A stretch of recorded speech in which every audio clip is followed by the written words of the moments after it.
Hi guys, welcome back to my channel. तो दोस्तों, आज हम बात कर रहे हैं इंडिया के वैक्सीनेशन प्रोग्राम की और क्यों इंडिया के वैक्सीनेशन प्रोग्राम को स्टार्टिंग से ही, जब से वो स्टार्ट हुआ है, उसे फेलियर साबित करने की, बिल्कुल बेकार साबित करने की कोशिश की जा रही है। और कौन कोशिश कर रहा है, ये उसकी बात करेंगे आज की वीडियो में। बट दोस्तों, आपको पता होगा कि 31 अगस्त को रिकॉर्ड 13 मिलियन मतलब ऑलमोस्ट 1.3 करोड़ वैक्सीन एडमिनिस्टर हुई थी। और दोस्तों, ओवरऑल क्लोज टू 650 मिलियन मतलब 65 करोड़ वैक्सीन लग चुकी है इंडिया में। तो दोस्तों, ये कहना गलत नहीं होगा कि जो इंडिया का वैक्सीनेशन प्रोग्राम है वो काफी अच्छी पेस पे जा रहा है। बट इसी वैक्सीनेशन प्रोग्राम को पिछले साल दिसंबर से फेलियर साबित करने की, मतलब स्टार्ट होने से पहले फेलियर साबित करने की कोशिश की जा रही है। और कौन कर रहा है ये? वो है सबसे पहले इंटरनेशनल मीडिया। स्पेसिफिकली मैं बात कर रहा हूँ यूएस की मीडिया की और यूके की मीडिया की। उसके अलावा जो इंडिया के लेफ्टिस्ट हो गए, इंडिया की जो डिजिटल प्रिंट मीडिया हो गई, वो भी इसमें पूरा साथ दे दिया उनका। और इसके ऊपर भी बात करेंगे कि क्यों इन्हीं दो कंट्रीज के जो मीडिया आउटलेट्स है, यूएस और यूके के जो मीडिया आउटलेट्स हैं, वो इंडिया के खिलाफ इतने नेगेटिव आर्टिकल्स क्यों लिखते हैं।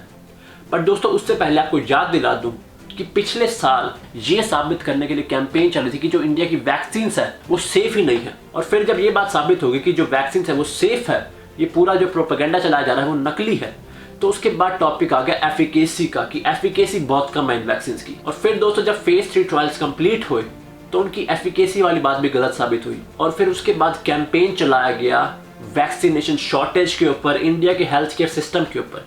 ये कहा गया कि इंडिया में वैक्सीनेशन शॉर्टेज रहेगी और इंडिया का जो हेल्थ केयर सिस्टम है वो बहुत खराब है। फॉर एग्जांपल दोस्तों, ये आर्टिकल है CNN का पिछले साल का, जब इंडिया का वैक्सीनेशन प्रोग्राम स्टार्ट ही नहीं हुआ था।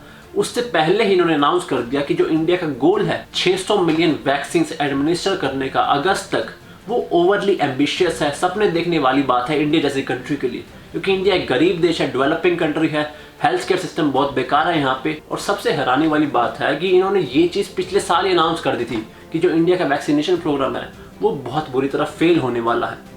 और सेम गोज फॉर जो दूसरे मीडिया आउटलेट्स हो गए, यूके के, यूएसए के, उन्होंने भी एक बहुत बड़ा नेगेटिव कैंपेन चलाया था इंडिया के वैक्सीनेशन प्रोग्राम के खिलाफ। और चलो भाई, मीडिया की बात तो ठीक है, बट इनके देश के जो बड़े बड़े साइंटिस्ट हो गए वो अपने देश की फिक्र नहीं कर रहे, वो इसके ऊपर रिसर्च कर रहे हैं कि इंडिया में कोविड से क्या इफेक्ट्स होंगे, इंडिया में कोविड से कितनी डेथ्स होंगी। फॉर एग्जाम्पल दोस्तों, एक ब्रिटिश जर्नल है लैंसेट करके, उसने ये प्रेडिक्ट किया था कि इंडिया में 1 मिलियन डेथ होंगी 1 अगस्त से पहले। और क्योंकि दोस्तों लैंसेट एक बहुत बड़ा और रिप्यूटेड मेडिकल जर्नल है ब्रिटेन का, तो इस न्यूज़ को हर मीडिया आउटलेट ने छापा कि इंडिया में बहुत बुरा हाल होने वाला है कोविड की वजह से और 1 मिलियन डेथ हो जाएंगी 1 अगस्त तक। वो अलग बात है कि इंडिया में इसके आधी डेथ भी नहीं हुई, बट इंडिया की इमेज को डिफेम करने की पूरी कोशिश की गई थी। और चलो, यूके वालों ने तो सिर्फ 1 मिलियन प्रेडिक्ट किया था, बट जो अमेरिका वाले हो गए, अमेरिका के साइंटिस्ट हो गए, वो कह रहे थे कि 5 मिलियन डेथ होंगी अगस्त तक इंडिया में। But I think 1 million deaths by August, but probably it's going to be over 5 million by August. It's going to be over 5 million by August. तो दोस्तों, ये बात सिर्फ इनकी मीडिया की नहीं है, ये बात है इनकी ओवरऑल मेंटालिटी की, इनके देश के लोगों की मेंटालिटी की। वो इंडिया के बारे में हमेशा नेगेटिव ही सुनना चाहते हैं और नेगेटिव ही दिखाना चाहते हैं। और हो सकता है दोस्तों काफ़ी लोग कहें कि इंटरनेशनल प्रोपेगेंडा है इंडिया के खिलाफ, बट मेरी ओपिनियन में ये प्रोपेगेंडा से ज़्यादा कॉलोनियल माइंडसेट है, वाइट सुप्रीमेसी है।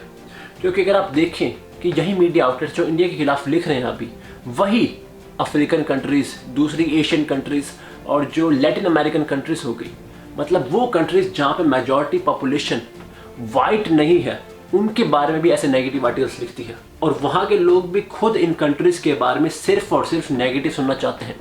तभी दोस्तों, अगर आप देखें जो इतने सारे व्लॉगर्स आते हैं, यूके से आते हैं, इंग्लैंड, स्कॉटलैंड या यूएसए से जो आते हैं, वो सारे इंडिया की झोपड़पट्टी में जाते हैं। सबसे पहले झोपड़पट्टी एक टूरिस्ट अट्रैक्शन माना जाता है इंडिया में। वो कभी बड़ी बड़ी कंपनीज दिखाते कि इंडिया में सारी बड़ी बड़ी कंपनीज हैं आज की तारीख में, वो आईटी सेक्टर नहीं दिखाते इंडिया का, वो सिर्फ आपको झोपड़पट्टी दिखाते हैं, धूल मिट्टी सब कुछ जो मतलब बेकार चीज़ है इंडिया की, वो दिखाते हैं अपने व्लॉग्स में। क्योंकि दोस्तों वो अभी भी कॉलोनियल माइंडसेट में जी रहे हैं। वो ये मानते हैं कि जो इंडियंस हैं या जो ब्लैक है, जहाँ पे इन्होंने राज किया था पहले, वो हमारे गुलाम हैं। अब ये बात वो मुंह पे नहीं कह सकते आपको कि तुम मेरे गुलाम हो, तो अपने आप को सुपीरियर दिखाने के लिए और दूसरों को, इंडियंस को इन्फीरियर दिखाने के लिए वो सिर्फ और सिर्फ इंडिया की नेगेटिव न्यूज़ दिखाते हैं, इंडिया में आके सिर्फ झोपड़पट्टी दिखाते हैं। And same goes for America. आपको पता है कि अमेरिका अपने आप को सुपर पावर मानता है, और कितनी बड़ी सुपर पावर है वो दुनिया ने देख ही लिया अफगानिस्तान में। बट दोस्तों, जो अमेरिकन्स का, स्पेसिफिकली जो वाइट अमेरिकन्स होंगे, उनका एक एटीट्यूड है कि हम फर्स्ट क्लास सिटीज़न हैं और बाकी दुनिया सेकंड क्लास सिटीज़न है। और ये चीज़ कभी भी ये मुंह पे नहीं कह सकते, क्योंकि दुनिया के सामने आपको अपने आप को पॉलिटिकली करेक्ट दिखाना होता है, डिप्लोमेटिक दिखाना होता है। मुंह पे कहोगे तो भाई तुम एक्सपोज हो जाओगे। और तभी दोस्तों आपने देखा होगा कि आज की तारीख में यूएस में लाखों में केसेस आ रहे हैं, उनके जो हॉस्पिटल्स हैं वो ओवर एग्जॉस्टेड हैं।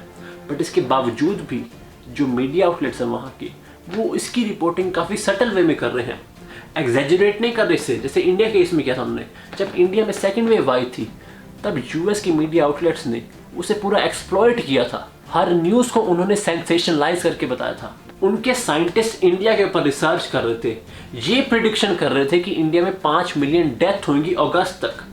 बट आज की तारीख में वही मीडिया अमेरिका की काफ़ी सटल रिपोर्टिंग कर रही है, और वही साइंटिस्ट जो इंडिया की 5 मिलियन डेथ का प्रिडिक्शन कर रहे थे, आज वो भाई यूएस की प्रिडिक्शन नहीं कर रहे। तो ये जो पूरा गेम है, ये है गुलामी का।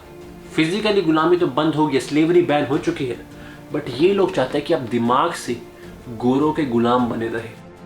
और जो हमारे देश के बड़े बड़े इंटेलेक्चुअल्स हो गए, जो पहले ही गोरों का कल्चर कॉपी कर रहे हैं, गोरों की लैंग्वेज कॉपी कर चुके हैं, वो खुद इनका साथ देते हैं, वो खुद इंडिया के खिलाफ नेगेटिव आर्टिकल्स लिखते हैं, खुद इंडिया को नेगेटिव लाइट में दिखाना चाहते हैं कि उनका बस चले तो वो गोरों को वापस बुलाए यहाँ पे इंडिया में, बुलाए कहे आप वापस राज करो हमारे ऊपर, हम आपकी गुलामी करेंगे। क्यों? क्योंकि आप वेस्टर्न कपड़े पहनते हो और इंग्लिश बोलते हो और हमारी तो सेल्फ एस्टीम ज़ीरो है, तो हम आपकी गुलामी करेंगे। और दोस्तों, ऐसे इंटेलेक्चुअल्स, ऐसे गुलाम गोरों की इंडिया में आपको हर फील्ड में मिलेंगे, सिर्फ पॉलिटिक्स में नहीं, इवन स्पोर्ट्स में मिलेंगे, जो इंडियन प्लेयर्स को, इंडियन क्रिकेट प्लेयर्स को, फुटबॉल प्लेयर्स को गाली देते हैं, बट फॉरेन प्लेयर्स पर ताली मारते हैं। और यूके और यूएस जैसी कंट्रीज़ को ये बात पता है कि इंडिया में ऐसे गुलाम बहुत हैं, इंडिया में ऐसे लोग बहुत हैं जिनमें अभी भी इन्फीरिटी कॉम्प्लेक्स है, और तभी वो इंडिया का सिर्फ नेगेटिव दिखाते हैं और अपनी कंट्रीज़ की सिर्फ पॉजिटिव न्यूज़ दिखाते हैं, ताकि ऐसे गुलाम और बने।